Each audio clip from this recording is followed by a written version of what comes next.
in their particular vertical are better than me and always will be. And I don't want that skill set. I can macro manage that skill set. A few things I know. I'm a really shitty manager, but I'm a good leader. And there's a difference. Micromanaging grinds me into submission. I can't do it, and I can't do it well, and I'm doing a disservice to the people that work for me to micromanage them. My job is to set them free to go do what you do. And I don't care where you sit. I don't care what you do, but my job is to find out what is your gift. Now go do it. Better is better. And better may look like less growth, but greater profitability. Better may look like work that works better for a driver, maybe not me. What do you think made you kind of really reevaluate and say, you know what, we got to do this a little bit different this time around? This is Jeff Thomas, president of Priority Dispatch. You are watching Last to First. Most TMS systems are built by tech companies who think they understand transportation. They've talked to a few owners, read a few reports, and built the technology they think you need. Different comes with 35 years of real-world experience. They've lived every single problem that you face. Routes that don't make money, customers calling about late deliveries, and systems that don't talk to each other. So they built a complete transportation ecosystem based upon what actually works in the real world and not just what looks good in a demo. Everything connected, real-time data, all in one place. Built by operators who simply got tired of TMS systems that just didn't work. Visit deliverdifferent.com/last to first. Different. Built by operators for operators. Ladies and gentlemen, Last to First family, welcome back to a very, very special episode. Y'all hear me say that a lot, but I have a guest on here that really I've been trying to get on for a while. He's a hard guy to get in touch with. He's actually somewhat of an enigma.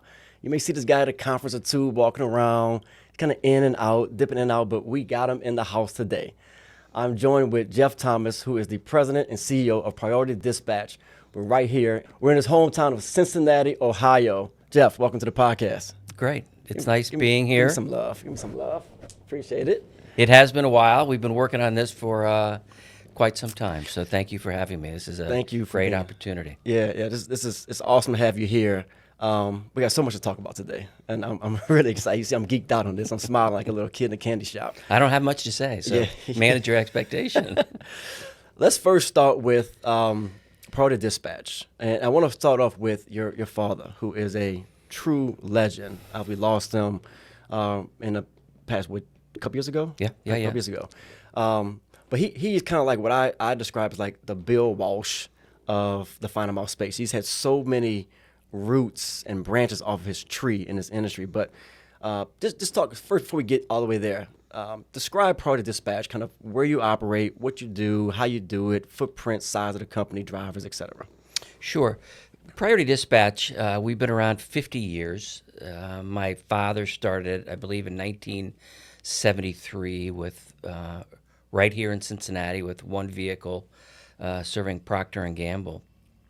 So over the course of the past 50 years, we've transitioned into many, many things. I joined the company in 1989, I believe, out of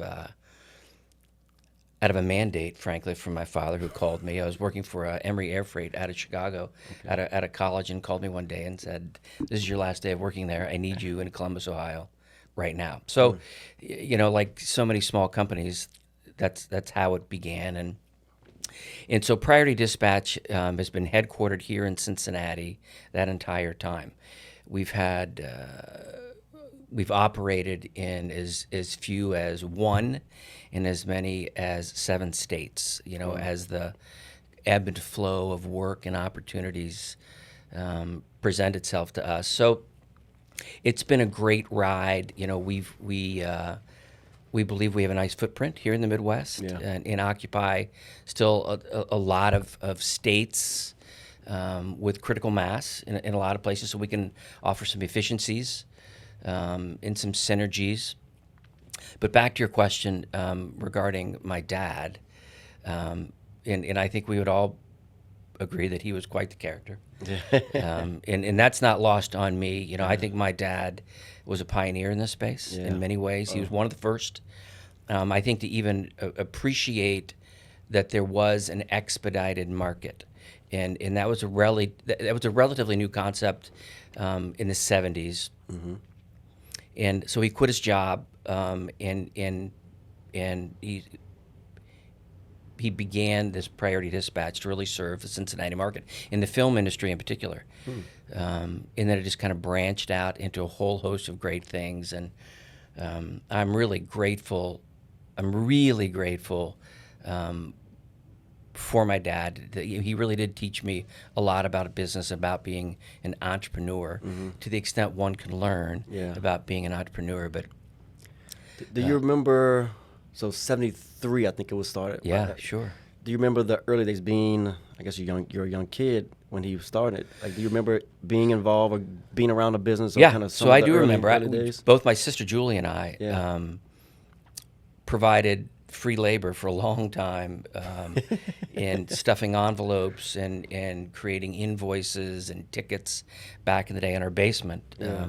Growing up, and we both remember. I mean, it was a tough go for a long, long time. You know, I think any entrepreneur for a period of time, it's touch and go, and it wasn't until I was well into high school, if not out of high school, that the business turned for him and became really kind of a profitable venture. So, you know, both my sister and I have memories of working, contributing, sweeping a warehouse, doing a whole host of things, because that's just what we did, and that's what one does.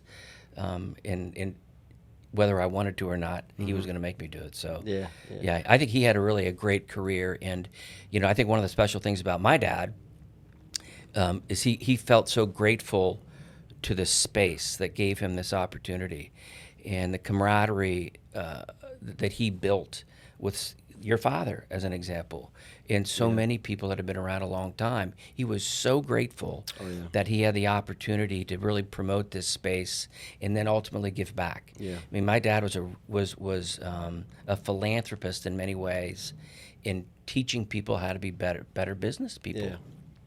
And kind of giving the secret sauce away, if you will, to so many people that I always had a conflict with, saying, that's your secret sauce. And he didn't believe that. He believed it was for the benefit of the space. And so he taught, as you know, he really authored the CLDA, the MCA at the time. Yeah, he was a founding member, probably one of the most instrumental people in founding the MCA, the Messenger Courier Association of America, now CLDA. And he did so primarily to educate people, not necessarily to network, but to give them the tools that they needed, that he thought they needed, to really prosper in their business. So he was a great mentor for me, and you know, if I can take many things away from what he taught me, but first and foremost, he taught me, I think, to do business with great integrity and honesty. And respect people for who they are, particularly drivers. I mean, he was a driver, so he never got too far away from the value of those folks and what they do for us, and that really still resonates with me today. That I believe even today that, you know, without this pool of drivers, I have nothing. So how do I give back in any way that I can? But my dad told me one of the first things I remember when I really formally came back into business. My dad was I was asking, how'd you get involved in this whole thing?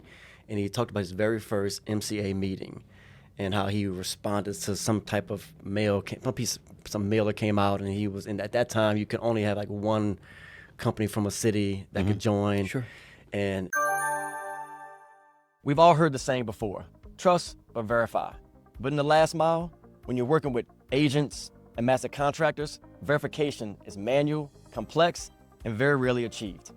Enter GigSafe. GigSafe solved the problem that matters to you most. They've built a new network compliance tool that ties in master contractors, agents, and carriers so they can connect, validate, and authenticate their delivery and driver networks. With automated onboarding, live compliance tracking, and insurance verification, all happening in real time. No spreadsheets, no follow-ups, no more hoping that my partners are doing it right. Just one connected platform where visibility and control are at every layer of your operation. Turn your compliance into your competitive advantage. Visit gigsafe.com today. He and the guy in New Orleans got together and they figured out how to, finagle it, where they both went up there. But he mentioned your dad as one of the first people he met, and he said it just opened his whole his world up. He said he couldn't believe all the things that folks were doing. He couldn't believe all the things folks were doing in this industry and how willing they were to share information about customers and how they manage drivers. And at that point, I don't think technology was really involved yet, but how they were just putting systems in place. And then I got a chance to really, I was much younger than your dad, but I got a chance to meet him when we celebrated I think it was our 25th anniversary. And he came to a conference. And there was a bunch of kind of the OGs Yeah, sure. On a panel.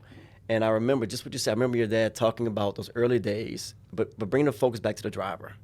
And his message to the audience was like, don't lose sight of the driver. And I remember sitting, a young whippersnapper in the back of the room, like, man, like his guy's so laser focused on what is really the most important part of this whole equation is the driver. There is no other part. Yeah. They're not a means to an end. They are the end itself. And I think that the more you fixate on how do I promote the prosperity of that contractor, and this has been my mantra for years, is my job is to find the pathway to prosperity for that contractor.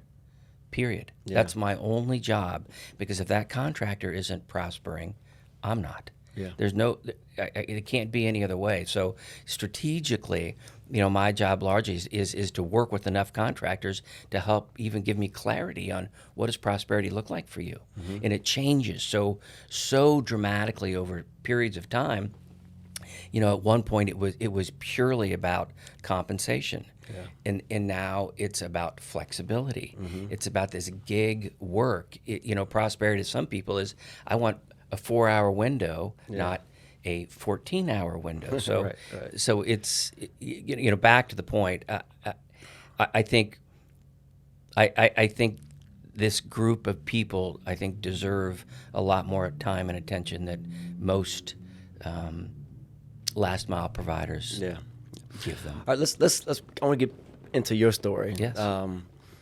Your second generation owner. I know Julie. We'll come back to Julie. Julie, who's one of my favorite people in the world. We'll come back to Julie. Me too. Yes. Yeah, she's phenomenal. But I remember some of our early conversations, and you mentioned just now, the early years of Priority probably weren't as prosperous. What was when you came back in '89? You said when you came back in, kind of where was the company at? Because I want to really get to how you were the catalyst to some significant growth in this business, and also the industry that I don't think a lot of people know about what's really happened under your leadership. But paint the picture for me. That day you came back, like what did it look like? What was the business at that time, and kind of what did you inherit? So when I came to work at Priority Dispatch, I came to Columbus, Ohio, which was our second location. We had a location in Cincinnati, and my father had opened a location in Columbus. And I think at the time we were probably doing $4 to $5 million in total revenue across that footprint. And when I came to Columbus, Ohio, I quite literally, other than having a macro understanding of what we did, I really didn't know what we did. And he threw me in a job of a general manager to manage Columbus, Ohio, because at the time there was too much beer consumed in the dispatch room, and there was no one there to manage that. So he calls me and says, "You are now in charge of cutting off the beer supply in the dispatch room." So that's a warm welcome for you. Yeah, sure, that was my first welcome into work, is shutting down the beer. Yeah, which it didn't work well, even for me. But so Priority at the time, I'm not sure they had a market focus. They were largely all things to all people. So if you had a crosstown stat or a route, yes was the answer. We can do that if in fact we have driver availability. So we were really agnostic with the type of business that we pursued. So soon after, it also, I think, bears to mention that my dad was a very different type of leader than I am. My dad both believed and probably had to be the smartest guy in the room at all times, and it was his way or no way. And to to grow a business, that's a really great disposition to a point. And I got into the business probably at that point where he was hitting his head on, Yeah. I can only do so much. So when I got into the business, I worked in operations for a couple of years, but I'm a salesman. I'm a salesman at heart. I will always be. I think great entrepreneurs are. And so I just wanted to pursue more. And I'm not even sure I knew how to define more. And so I began to pursue larger pieces of business that transcended Cincinnati and Columbus. It might have been Toledo or Dayton, or it didn't matter where for me. And I became successful pursuing the bank business. And moving checks from branch to branch to branch, and then ultimately to a processing center, then to the Fed, were big chunks of work for me. And it exponentially changed the dynamic of priority because we grew so rapidly. And they would come in, $250,000, $500,000 chunks, and all of a sudden we became a $10 to $12 million company with facilities throughout Ohio. So Your dad is still there at this time. My dad is still there at the time, and he's conflicted by all of it. Yes. Because that's too much growth. You're too spread out. You're too thin everywhere. And he really became risk adverse, which we all do at some point in time because of our age. And no was the right answer for him, right? And we struggled a long, long time of when is enough, right? And it, at the end of the day, it wasn't for me, or for the people, my team, that I had to build to get this done. So I want to go a little deeper here because I'm gonna come back to this later because it reminds me of a conversation you and I had when I came visit you probably 10, 12 years ago. But at that time, while this is happening, are you feeling a power struggle, a shift happening? Because now you're blowing and going. You're bringing new business on. You're attracting new talent. You're probably teaching that talent how to operate this. And I got to imagine your dad, on top of being risk averse, is like, well, hold on, people are like maybe listening to my son a little bit more than to me. But story time with drop off. The lab test that just couldn't wait. A hospital system needed a delivery fast. The patient was prepped, the doctors were waiting, and time was just not on their side. Enter drop off.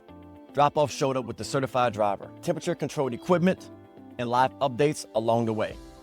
That wasn't just moving a package, it was saving a life. And that's the type of reliability that drop off brings in 35 plus markets across the US. Powered by smart technology, but always with people and drivers who care. Turn this story into your reality. Visit dropoff.com today.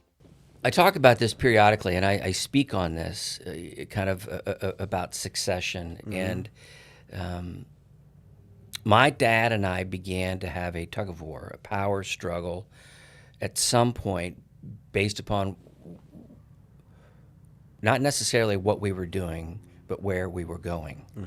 And it was getting beyond his comfort, and he couldn't wrap his arms around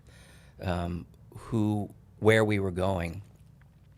And just at the time when the power struggle became real, right, and personal, frankly, because if I want to go this way and you want to go that way, I know it's still your business. I understand it's your business, and you remind me that it's your business frequently, right? And he used to say to me all the time, I can replace you in 3 weeks, right? God, it sounds like my dad. Right? And he was and it was probably true, but unlikely. So he would threaten me frequently about, this is getting beyond our control. So right when we began to really struggle for strategic direction, he began to get ill. So he had an accident. He and I were together. He had an accident, found out he was diabetic, and took part of his foot off, quite literally, in 48 hours. Oh, gosh. And that began to cascade events in his life that pulled him out of the business. The day-to-day. So as unfortunate as all of that was for him, it alleviated friction for me. Again, I don't know that I would wish that on anyone, but it cleared a path for me that I didn't have to negotiate any longer. It was full speed ahead. We'll kind of get to the old man when we get to the old man. He's going to be fine. He remained on the board. And then I began to build a team. A few things I will tell you, to be as vulnerable as I can.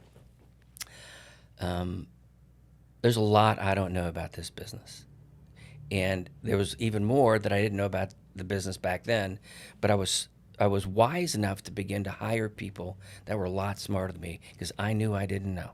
I just didn't. And not only did I not know, I'm not sure I wanted to know. And I don't want to become an accountant. I don't want to become a CFO. I don't want to manage insurance, because in many ways I would be a liability in that role, because that's just not who I am. So I began to compile a team of people that I thought would better represent us than me. And how do I free myself to go make rain? That's all I wanted to do was make rain. Where'd that come from? Because that's uncommon. Particularly, 'cause most times what you see is an entrepreneur is having success, and it's kind of like, okay, it's all me. Like I'm not necessarily self-serving, but like I want to control it. I want to. There's a level of humility you have to do that. Did it come from just who you are? Did it come from you mentioned earlier like your dad was a little different personality type? What at that time when the pathway's clearing out, so clearly you can run the show all the way through. What do you think made you kind of really reevaluate and say, you know what, we got to do this a little bit different this time around? I think for me, and I talk about this too, and I have clarity here. I have an obligation. I have an obligation to serve the market. I've personal obligation to do that.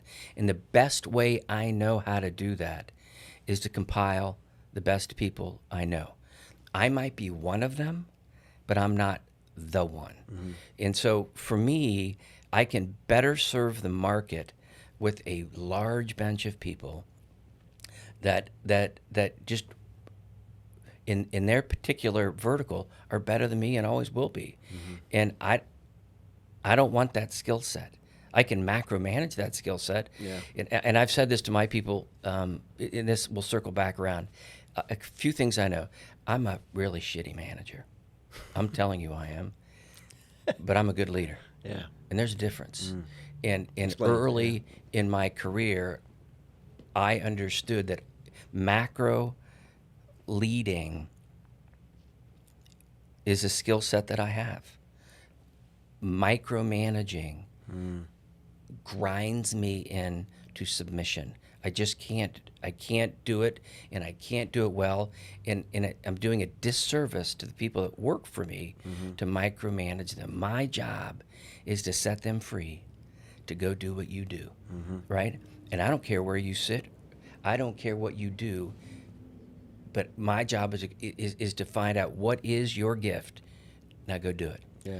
So I've been super fortunate to put a team together over the years that allows us exponential growth year after year after year. And we went from 75 drivers to 1,200 and back and forth, and it ebbs and flows. But I attribute so much of that to we're just better together, and how do you put talent together and reward them in a way as if it was their own business, and that's part of what I try to do. All right, so I want to go deeper there, but let me bring back that point I was making earlier. So I was at a point in my career finding success similar to you, where I would be serving some bigger accounts, landing some bigger accounts. My dad was still very much involved day to day, but he, we have another business. So he was kind of doing, coming in and coming out, popping in, popping out, right? And I think that when we came here, we were in the process of bidding on a large opportunity. We had it was an account that we're doing some refrigerated trucking work for in Louisiana. We're doing a great job, and they came to say, hey, we want you guys to bid on both the states of Florida and Georgia. And they told me, said, we really love you, but you can't bid on one. You can bid on one, but we're probably going to pick one, the vendor that can do both. And so I was just, this is it. This is our ticket to go from, we're probably, I don't know, 5 million to probably get to 10, $12 million, a big jump. And my dad was struggling with the thought that we could operate in these two markets with all these new assets and trucks and liability and et cetera. And I remember sitting down with you. We were all, it was me, you, my dad. I think Julie might have been in a room. We cleared them out. I said, Jeff, how do I do this? Like, how do I explain to him, like, the opportunity we have in front of us? And you kind of started sharing some of these things you tell me now. Unfortunately, I wasn't good enough to convince him. We only been on one market, end up losing it, and the rest is history. But I remember that conversation, and you started telling me about how you were able to grow Priority Dispatch at that time. So what I want to get deeper into is, so we know the banking piece came on. But as you said earlier, this industry has ebbs and flows. You always have to reinvent yourself. Like, walk through some of the other verticals you've gone after. And particularly, one of the things I learned in that meeting from you is the systems you put in place. You guys had an opportunity matrix, a scorecard. Yes. So every new opportunity that came in, you ran it through a process. I stole it from you. He gave it to It me. works. It works. And it's an objective way for the whole team to evaluate, should we go after this, kind of rank the opportunity, and how do we decide how much we're going to invest in it? But just, I guess, walk me through both. I'm asking you two questions now. What were the kind of different verticals you started kind of get into, and how were you able to kind of see which ones may be the best ones for the business? Let me answer your question in a different way, because I think the question ultimately is how do you choose to grow, and what verticals, if you will, do you choose to pursue? And I'm a believer in our space that there is more opportunity than there is resource. I believe that that's been going on, I think, in my world for the past 20 years, where the demand exceeds supply. That's just a fact. So I needed a tool at some point to understand, of all of these opportunities, what ones make sense to me, because they can't all opportunities aren't equal, and they all don't have the same ROI as an organization. Yeah. And furthermore, I'm a believer that bigger isn't better. Better is better. And better may look like less growth, but greater profitability. Better may look like work that works better for a driver. Maybe not me. So this opportunity matrix, if you will, that we created, I think has 7 attributes, and it kind of runs through a filter of first and foremost, does this work for the driver? Because if it doesn't, you're screwed. Who's going to go drive? What is the net profitability? Do you have a direct relationship with the customer? Is there a growth opportunity? And is it in your footprint? And I think there's a few more. So every opportunity that I pursue today, as an example, we're looking at a piece of business now of $6.5 million, new piece of business. And as a leadership team, we have to bring every one of those through the opportunity matrix, and we all individually score it. So you score this based upon your perception, whether you're the CFO or the COO or the salesperson or the president, and then we aggregate those scores to say, okay, are we in or are we out? And then what kind of conviction do we need moving forward? So that really helped me, as an example, focus on the right opportunities, not on all opportunities. And I think the mistake that a lot of people make in our space is more is better, and it isn't. And if you begin to understand what your value proposition is, you can align that value prop with the need very, very quickly. And so as I began to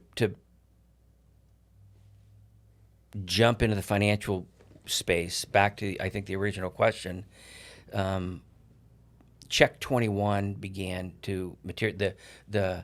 The noise about Check 21, kind of this digital imaging, came about, and at the time, Bank One called me into their corporate people, and they kind of explained what was happening. And I had largely all the banks in my footprint, And so I began to kind of migrate away. I couldn't invest in that anymore because it was going to disappear. And I recognized this whole pharmaceutical distribution space and knew that it came in really big chunks. And it was in a footprint that I could manage, depending upon how you sold it. And so I migrated away from the banking industry and migrated towards pharmaceutical distribution, and boom, it exponentially blew the organization up. And and I was in 4 cities in Ohio, and all of a sudden I was in 27 cities in 8 states. And there was a valuable lesson in all that too. I mean, it was a great run. Yeah. Okay, so that just some revenue range. I want to, because you're inheriting at 5. You kind of got to 12, 15 banking. Now you're getting to pharmaceutical. You're going to, I'd imagine it's got at least 20, 25. Oh, yes. You're plus. Yeah. Plus. So you're adding significant revenue chunks. Because it comes in great big chunks, right? It comes in $2, $3, $4 million chunks, and you may get 3 or 4 or 5 chunks of these at any one time. So again, in this little space, this niche that we chose to focus in, the demand exceeded the supply, and I made a mistake to some extent in just saying yes. I'll open in Milwaukee. Yes, I'll open in wherever it ended up being. And we got to this size of an organization that sounded a lot like my old man in 1989 saying, I'm not comfortable here anymore. Yeah. And I had to deal with my own demons of saying, I have limits. Yeah. I have intellectual limits. I have work ethic limits. I have a whole host of limitations as to my team, because when you begin to get into the $100 million organization, it is a very different skill set. Yeah. And it's a skill set that I wasn't familiar with. So it created a lot of challenge for my organization again, and I had to rebuild a whole new team and kind of bring in, and I'm a believer too, Jason, that about every 10 million in revenue, you're rebuilding that company. You just are. It requires a different skill set, different leadership, and that's kind of the pattern of things. And so we did that, and that was a really great place to be for a while. Jeff, you're doing this without any outside. The business is still privately held. There's no outside money. Oh, no, I've never. And we could certainly talk about that too. And I think it's a really great conversation to have for the world to understand the reason behind that. And I'll get to that in a moment. But no, we financed all of that internally through working capital. I still have no long-term debt at all, no fixed debt. So again, that's a stress level of the organization, that you really had to fund this internally. So that worked really well. And again, there's compression in that space now. Yep. There's commoditization in that pharmaceutical distribution. So we're pivoting again. So this will probably my 4th kind of iteration of who are we going to be later. So we in our strategy will help dictate what that's going to be. I am a firm believer that our strategy will dictate our pathway. Not my strategy, our strategy, both as a leadership team and a group of customers that we bring together to say, where's the world going? How do we better partner with you? And how do we develop a strategic plan every 3 years to ensure that we get there? So But that was the other thing. I mean, I'm recalling that this trip we spent half a day here, and that was the other thing I took away from this trip was this is the first company I saw in our space like really serious about strategic planning, like had a formula for it, consistent. It wasn't like I get to it when I get to it. Heavily invested in culture and people. I know Julie spends a lot of time in her background with HR. She's, phenomenal in that space. We brought her down to QCS to help us get our house in order, years ago. But it started to show me that, hey, there's levels to this thing. And the only way you can really try to get to the next level, you have to systematize the business in a way. And strategic planning is one of the foundational principles of how you to execute on that. Absolutely. I think strategic planning for us is a savior. And that was given this organization. That's my dad. My dad was adamant about plan your work your plan, period. In a strategic plan, we've never been without one. In my history, we've never been without a strategic plan.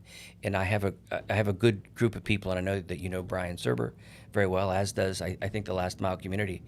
I mean, he's a warrior. Oh yeah. When it comes to both developing a strategy and executing on a strategy. So, and again, things that we embed in that strategy now, to your earlier point, is some of that soft stuff, culture, retention.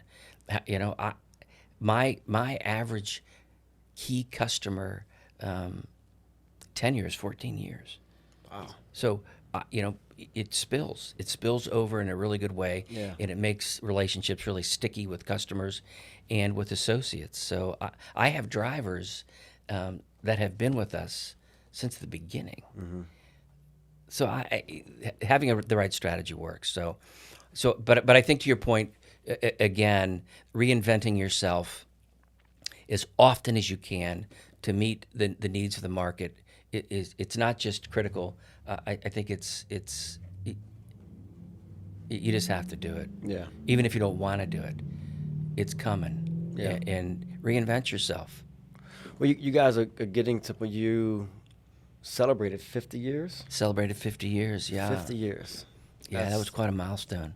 Hell yeah, it is. It is. And it is. You can't, and I think about this frequently. You can't deny that. No. You can't. Whether I'm doing $1 million of revenue or 103, something has gone right. We're still serving the market. I think we're still providing great value both to our customer, to our associates, and to our drivers. We're doing something right, and I'm really proud. Yeah. I think of the work we've done. Yeah, you've definitely figured out how to sustain it. I want to move you into where we're going, where this industry's going, and how are you? What's your thoughts on the future of Final Mile? Because we talked about it at dinner last night. There's probably been a time where more opportunities are out there, but there's still pressure, there's constraints, there's margin pressure. Where I still think there's a lot of room for growth. Technology is getting better, both internally. It's also putting some pressure on us externally. A lot of different things happening. So, on top of just having to reinvent yourself from a customer standpoint, like, what are you thinking about the next 5-10 years of where the future of the industry is going, and how do you kind of navigate that terrain? The demand of the market right now, again, is so target rich. I mean, there's so many opportunities to do a lot of things in this last mile space. And I'm not inventing the need. I'm filling a need. And that's important for me to understand too. But as you compress the expectation of people in terms of delivery windows, and that's what's happened. And we can say it's Amazon. We can say it's a lot of things, but ultimately that's irrelevant. There is an expectation that we will continue to compress the window to deliver everything. Yeah, It doesn't matter. It's all critical now, depending upon your vantage. So for us, that priority dispatch, I need to focus on what do we do well. I don't do all things well. I don't want to do all things well. What value do we bring to the market, and how do I focus on that particular niche? And I'm clear with what I think our value proposition is. I want to focus on spaces that delivery matters to the customer. And there are still those spaces where the quality of that delivery matters. Meaning it's not commoditized. It may be commoditized to an extent, but how it's delivered matters, the professionalism. I mean, we're a direct reflection of our customers. And there are still spaces that value that, and I think will reward some of us for providing that type of qualitative difference. And there's so many opportunities. This opportunity matrix really begins to help me focus on where do we make a difference. I got into the healthcare space, Jason, largely because I wanted to be in the quality of life business. I thought that would resonate with my drivers. They're in the quality of life business. They're not. They're not delivering pizzas. Not that there's anything wrong with that, or widgets. I'm delivering life, quite literally, and I think that resonates and it matters. And there are still those spaces out there, lab work, hospital associations, so many things where how you do it matters. And the challenge becomes, because we've really satiated some of the driver pools. The challenge becomes the expectations rise, but oftentimes the critical thinking skill of the labor pool does not. So it's a real conundrum in how do you align a skill set with the market. And even in your space, we spoke about this last night. I think you specifically can be so influential in teaching people from a macro perspective what skill sets are required in this space. And so the opportunities are enormous that are coming at us. My conflict ends up being ultimately I can't afford to pursue all of them. So which ones have staying power? Which ones will still allow me to be in relationship with them? That have a tenure that makes sense for me to invest there. So I'm really excited about what is ahead of this entire space. I think for a long period of time. I don't think there may be a few disruptors, but I'm still in a local business, and I have a regional presence, and I don't see that changing either. I think it's still a local business in a regional presence. I don't see a lot of threat from a national provider. I don't yet. Is that? I was going to get back to the whole private equity exiting. Is that one of the reasons you've kind of held true to keeping it privately held? And so probably for the past 25 years, easy. I have been dealing with a lot of potential suitors. In my belief thus far has been, I have an obligation to the marketplace, and I want to create the best value possible for my customers and my associates and my drivers. And if selling or being PE owned doesn't help in that process, I'm uninterested. Right, I'm uninterested, and there's value of taking chips off the table. I understand that, but I've been doing this for 37 years. I have enough chips, and my greater obligation is how do I build the right team to keep serving the market, not necessarily just serve the shareholder from a sales event. And maybe that will happen someday. I never say no, but I haven't had many people tell me how they're going to better serve the market by being bigger.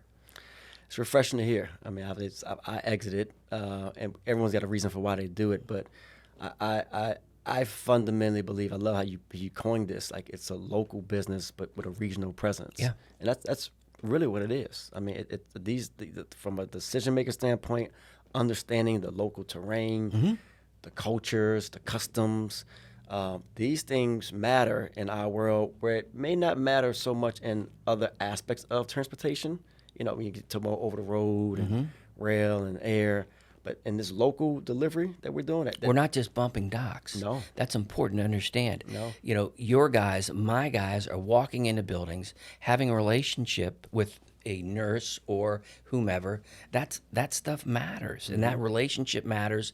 It helps me better understand what the expectations are, and that's really hard to duplicate when you get too thin, too flat, and too far away. And that's one of the lessons I learned even, in some hyper growth periods that I went through, is I'm losing my ability to manage quality as I see fit, and that's a bad place to be. So I don't begrudge, Jason, these national or soon to be national providers. I think there's a great market for them too, but as of yet, it hasn't enhanced my value prop to my customers, and maybe it will someday. And I think technology is a great equalizer there, maybe. But that's also a really difficult thing to assimilate. That's tough. Over a large footprint. Yeah, that's tough. We're gonna wrap up, but this can't be the last time because there's so much more we can get into. Right, I barely scratched the surface. Part 2 is coming next. But I ask every guest when we wrap up, kind of what has been your last to first moment, and it's the kind of that as you think through, your career, all the ebbs and flows, the evolutions of the business, sustaining the business. We didn't get a lot into all the challenges, but certainly this hasn't been an easy road. If you can point to a moment, maybe personally, professionally, where it's kind of like that last to first, where had you not kind of made this decision, it maybe would have changed the direction of where you sit today. I've had a lot of, I think, pivotal moments in my career.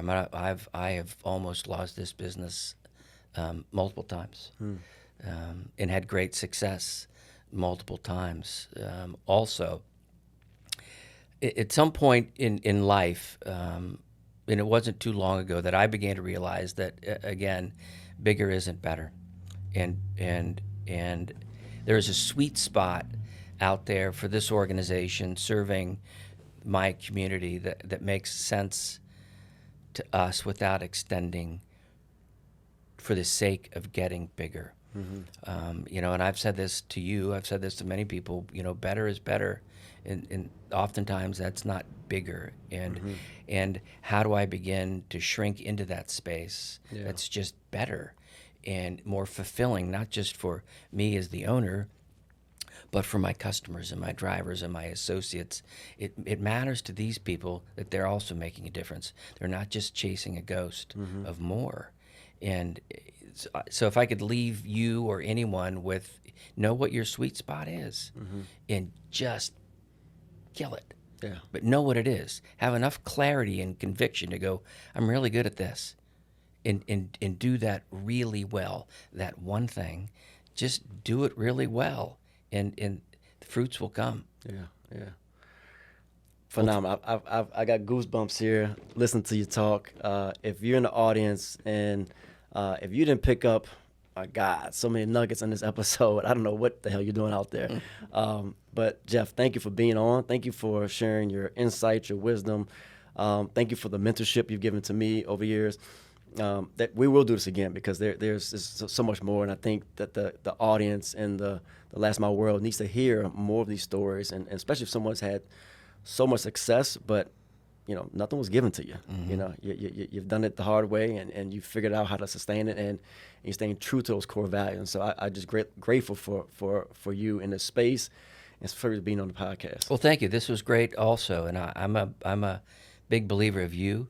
I think last to first, you have a huge upside, so I'd like to be involved any way that I can. Absolutely. I appreciate it. Well, thank you. Thank you. All right, last to first, Jason Burns, Jeff Thomas, we're out. Thank you.